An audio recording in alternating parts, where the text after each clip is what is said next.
ఉంటే ఇరకం ಇನ್ನೊಂದು ಜಾಸ್ತಿಯಾ life long. Halo teman-teman semuanya, selamat datang kembali di channel Mr. White. Di video kali ini saya akan menceritakan alur film, yang judul filmnya cuma satu huruf saja yaitu I. Ada alasan kenapa judulnya cuma satu huruf, dan nanti kalian bakal diberitahu saat pertengahan film. Adapun cerita film ini, adalah mengenai seorang bintang iklan yang mendapat penyakit misterius. Usut punya usut, itu ternyata adalah virus yang disuntikan ke badannya. Dia kemudian mencari tahu siapa yang melakukannya, hingga akhirnya dia dibuat terkejut setelah mengetahuinya. Tidak mau hanya dia saja yang bernasib seperti itu, dia kemudian melakukan balas dendam. Satu persatu dibuat cacat seumur hidup, dengan cara yang tidaklah biasa. Tidak perlu lama-lama lagi, langsung aja kita masuk ke alur ceritanya. Cerita film ini diawali di sebuah tempat pernikahan, di mana sebentar lagi akan diadakan pernikahan model bernama Maya. Sebenarnya nama model itu adalah dia. Namun karena nama dia akan membuat bingung kita nantinya, makanya saya ganti menjadi Maya. Di sini Maya bersiap di dalam kamarnya, sambil menunggu untuk dipanggil ke atas panggung. Di saat dia lagi menunggu itu, dia dikejutkan oleh makhluk aneh yang masuk ke kamarnya. Makhluk itu kemudian menculik Maya, dan membawanya ke sebuah kastil tua yang berada di tengah hutan. Di dalam kastil itu, dia mengikat tangannya Maya menggunakan rantai besi, tanpa peduli Maya yang terus berteriak. Di sini belum dikasih tahu, apa alasan makhluk itu menculik Maya, dan siapakah makhluk itu sebenarnya. Apakah dia manusia yang dikutuk menjadi monster, atau mungkin saja dia adalah siluman. Untuk mengetahuinya, saya akan menceritakan kisah yang dialami oleh makhluk itu. Beberapa bulan yang lalu, ada seorang pria bernama Lee, yang sangat terobsesi untuk menjadi juara di turnamen binaragawan India. Dibantu oleh temannya yang bernama Babu, Lee terus berlatih untuk mencapai ambisinya itu.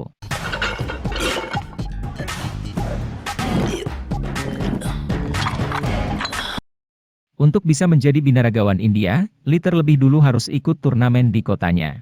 Jika dia berhasil juara, baru dia bisa bersaing untuk mendapatkan gelar itu. Masalahnya sekarang, ada satu pesaing yang sangat benci sama Lee yaitu Raffi. Ini lantaran dia takut kalah dari Lee, karena otot Lee lebih berbentuk ketimbang dirinya. Singkat cerita, beberapa hari kemudian turnamen itu digelar, dan Raffi bersama Lee berhasil masuk ke babak final. Sebelum duel di babak final, Raffi nyuruh Lee untuk mundur, namun Lee langsung menolaknya. Akibatnya, Raffi kemudian menyuruh anak buahnya untuk memukuli Lee. Di sini pun kemudian terjadi duel seru, antara pria-pria berotot yang hanya memakai kolor.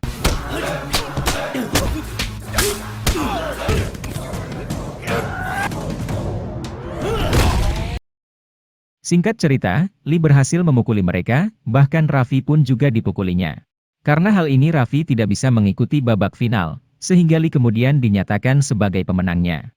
Di saat Lee sedang merayakan bersama teman dan keluarganya, tiba-tiba dia didatangi sama Raffi. Dia berjanji akan balas dendam pada Lee, dan kemudian dia pergi dari sana. Mendengar itu Lee pun sempat terkejut, namun dia tidak terlalu memperdulikannya. Setelahnya, Lee kemudian menunggu untuk mengikuti turnamen nasional, yang rencananya akan diadakan bulan depan. Selain impiannya untuk menjadi juara binaragawan India, Lee ternyata punya impian lain yang sangat unik. Yang mana Lee sangat ingin bertemu dengan idolanya, yang merupakan seorang model iklan terkenal bernama Maya tadi. Lee sangat ngefans dengan Maya, bahkan dia menyimpan semua hal yang berkaitan dengan wanita itu. Mulai dari foto-fotonya, lalu produk sampo bergambar Maya, dan dia juga menyimpan produk sabunnya. Bahkan saking ngefansnya, dia juga menyimpan produk BH dan juga pembalutnya. Hingga pada suatu hari, dia diajak Babu untuk pergi ke salah satu studio film. Mereka mendapat pekerjaan mengawal model, namun Lee awalnya langsung menolak. Namun setelah tahu yang dikawal adalah Maya, dia pun kemudian ikut pergi ke sana. Sesaat setelah melihat Maya, Lee seperti orang yang sedang melihat malaikat. Dia sangat senang, seakan tidak percaya itu bisa terjadi. Tidak mau melewatkan momen langkah ini, Lee kemudian berlari mendatangi Maya untuk berkenalan. Di sini mereka berbincang sebentar, hingga akhirnya Lee meminta tanda tangan dan juga fotonya. Setelah pertemuan yang mengesankan ini, hari-hari Lee pun diliputi dengan rasa gembira. Dia masih tidak menyangka, kalau impiannya ketemu Maya sudah tercapai. Hal ini rupanya berbanding terbalik, dengan apa yang sedang dihadapi oleh Maya sekarang.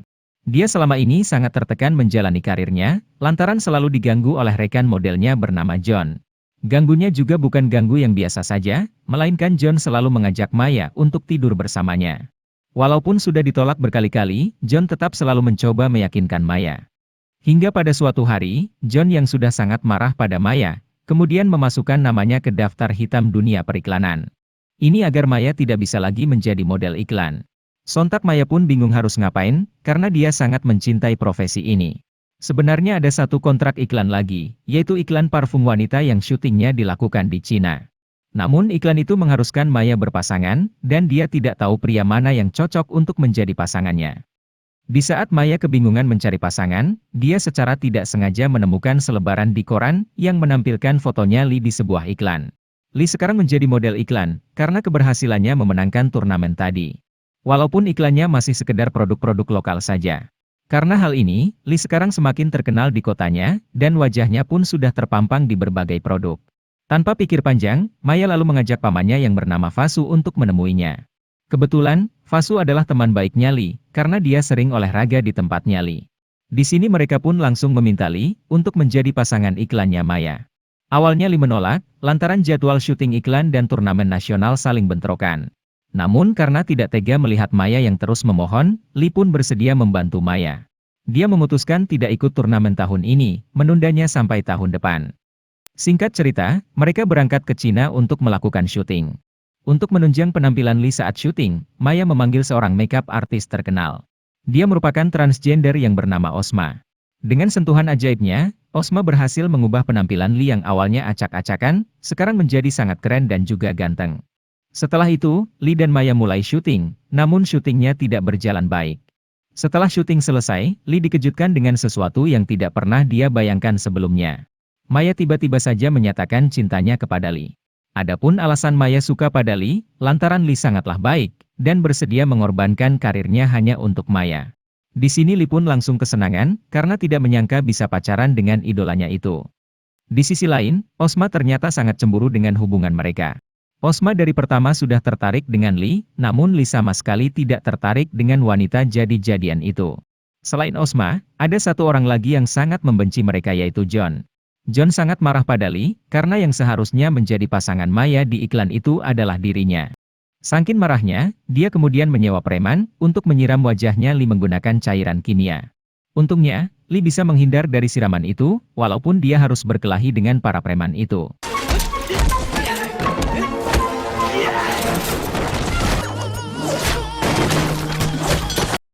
Singkat cerita, Lee berhasil mengatasi mereka, dan tak lama kemudian polisi datang untuk menangkap mereka. Setelah itu, Lee bersama Maya kemudian pulang ke India, dan iklan parfum mereka ditayangkan di sana. Hasilnya, produk parfum mereka sangat sukses di pasaran, bahkan melampaui target dari perusahaan. Karena keberhasilan ini, si pemilik perusahaan yang bernama Indra, akan tetap memakai Maya dan Lee untuk produk selanjutnya. Produk mereka selanjutnya adalah minuman bersoda. Namun secara tidak terduga, Lee menolak untuk menjadi model iklan itu. Ini lantaran di minuman itu ada zat berbahaya, yang pastinya nanti akan merugikan untuk masyarakat. Karena penolakan ini, Indra pun sangat marah pada Lee. Dia kemudian dibuat makin marah, setelah Lee memberitahu itu ke media. Akibatnya, masyarakat langsung demo menentang minuman itu, dan ini pun membuat saham perusahaannya langsung turun. Indra yang tidak terima dengan hal ini, kemudian berencana membalas dendam pada Lee. Namun dia bingung harus membalas dendam dengan cara apa. Hingga pada suatu hari, dia bertemu Osma dan John di sebuah acara penghargaan.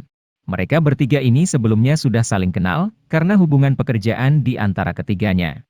Mereka kemudian membuat rencana, untuk balas dendam sama Lee. Pertama, mereka menculiknya di jalan, lalu membawanya ke suatu tempat, dan kemudian memukulinya sampai babak belur.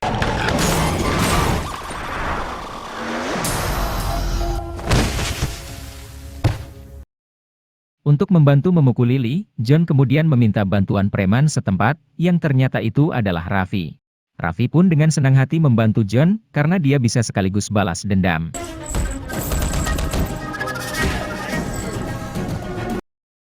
Keesokan harinya, Lee terbangun di dalam mobilnya, dan dia kemudian langsung pulang ke rumahnya. Di sini ada yang aneh pada badannya Lee. Selain luka yang disebabkan oleh pukulan, ada luka kecil di bahu sebelah kanan Lee. Lee tidak terlalu memperdulikannya, karena berpikiran itu mungkin hanya bekas gigitan serangga. Setelah kejadian ini, entah kenapa ada banyak perubahan yang dialami Lee. Mulai dari rambutnya yang rontok dalam jumlah banyak, lalu giginya yang tiba-tiba copot, kemudian wajahnya yang mulai menua, dan yang paling mengerikan, di saat seluruh tubuhnya dipenuhi benjolan berukuran sangat besar. Li yang bingung harus berbuat apa, kemudian mendatangi Fasu yang merupakan seorang dokter. Katanya, Li mengalami penyakit genetik atau keturunan. Saat ini belum ditemukan obat untuk penyakit ini, karena memang penyakit ini sangatlah langka, dan hanya sedikit orang yang mengalaminya.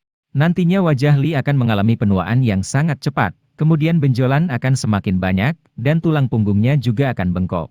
Apa yang dibilang Fasu ternyata benar. Tak lama setelah nemuin dokter itu, tiba-tiba dia berubah menjadi makhluk yang kita lihat di awal cerita.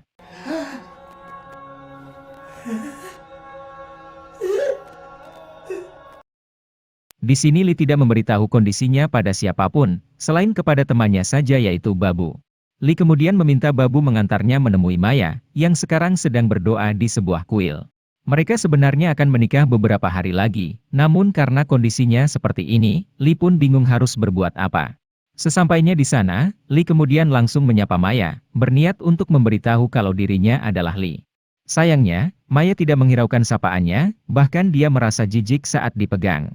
Yang bikin lebih sedih lagi, Maya kemudian memberikan uang kepadanya, berpikir kalau orang itu adalah pengemis.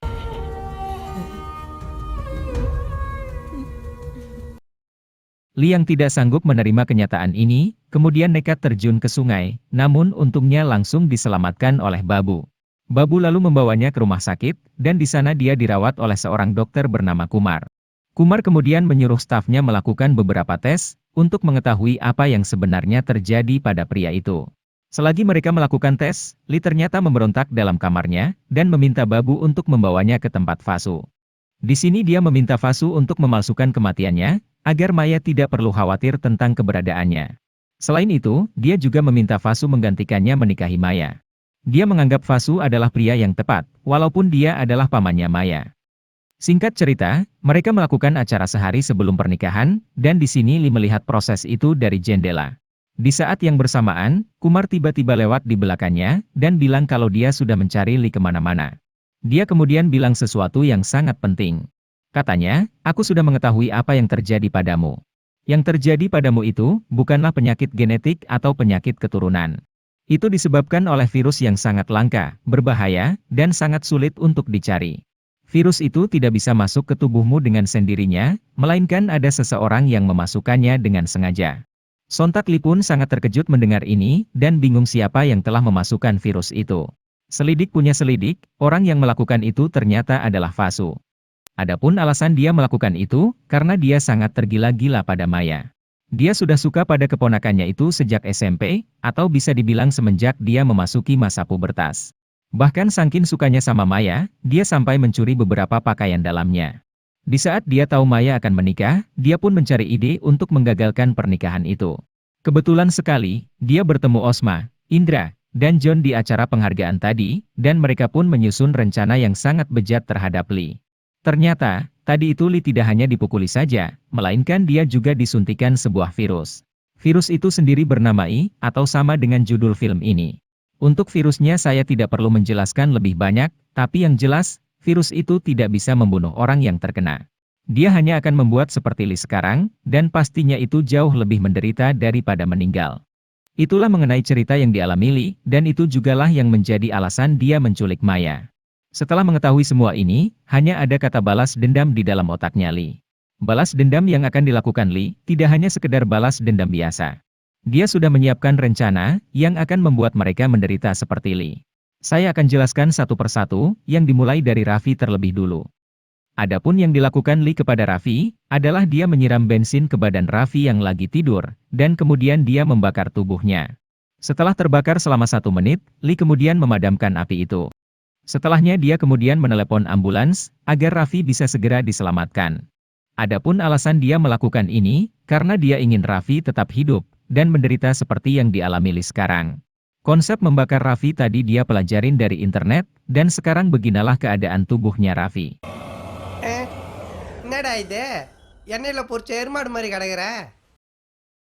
Selanjutnya, Li kemudian membalas dendam pada Osma.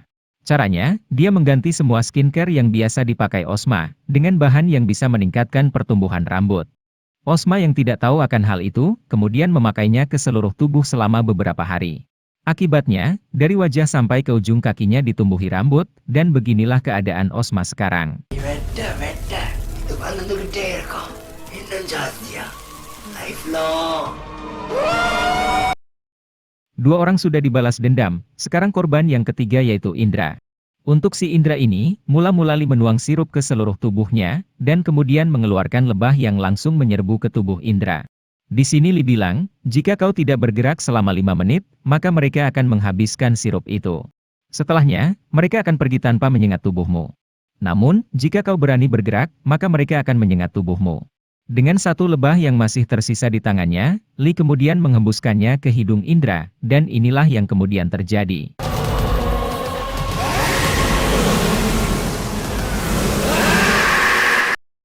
Setelah disengat oleh ribuan lebah, beginilah keadaan Indra sekarang. Yo, naya இது லாரில இருந்து உந்த உருளைக்கிழங்கு மூட்டை மாதிரி கிடக்குற. Sekarang giliran John yang akan menjadi korban.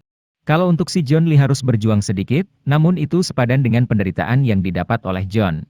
Awalnya Lee memancing John datang ke rel kereta api, lalu mereka berduel sampai ke atas kereta yang sedang berjalan. Tak lama setelah berduel, Lee pura-pura pingsan di bawahnya John. Adapun alasan dia melakukan ini, karena dia sedang menunggu kereta melintas di kabel listrik tegangan tinggi. Setelah melintas di bawah kabel itu, Lee langsung menendang John hingga membuatnya kesetrum. Sebelum mati, Lee dengan cepat memukul badannya yang sudah terbakar, agar dia bisa selamat. Dia kemudian dibawa ke rumah sakit, dan beginilah keadaan dia sekarang.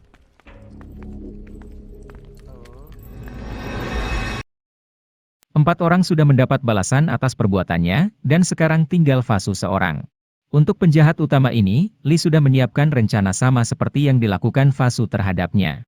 Cara itu tidak lain adalah menyuntikkan virus ke dalam tubuhnya. Lee terlebih dulu memancing Fasu keluar dari rumahnya, dan kemudian menyuruh seekor anjing untuk menggigit kakinya. Fasu yang berpikir dirinya terkena rabies, kemudian menelepon apotik agar mengantar obat ke rumahnya. Saat di perjalanan, Lee dibantu babu mencegat orang yang mengantar, dan kemudian mengganti obat itu dengan virus yang sangat berbahaya. Tidak diketahui apa nama virus itu. Fasu yang berpikir itu adalah obat rabies, kemudian menyuntikannya 5 kali sehari, dan sekarang dia pun berubah menjadi seperti ini.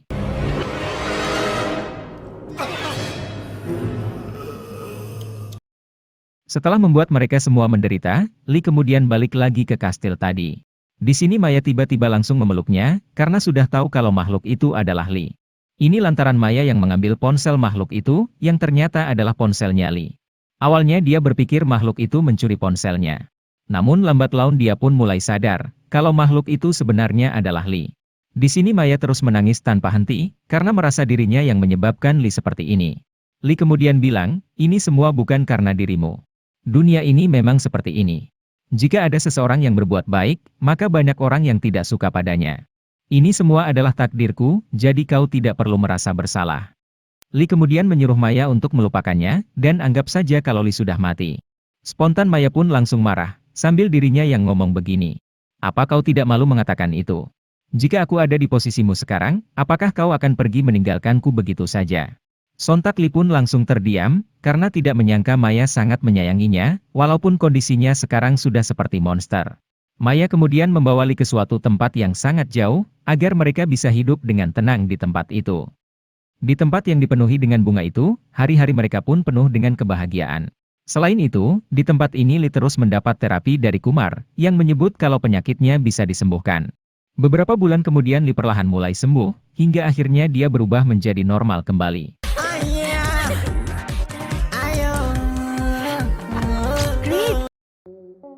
Jadi itulah alur cerita film yang sangat keren, apalagi melihat balas dendam Lee pada musuh-musuhnya.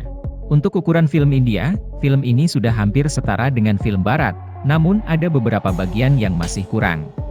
Untuk videonya sampai di sini dulu, dan sampai jumpa lagi di video-video selanjutnya. Terima kasih sudah menonton.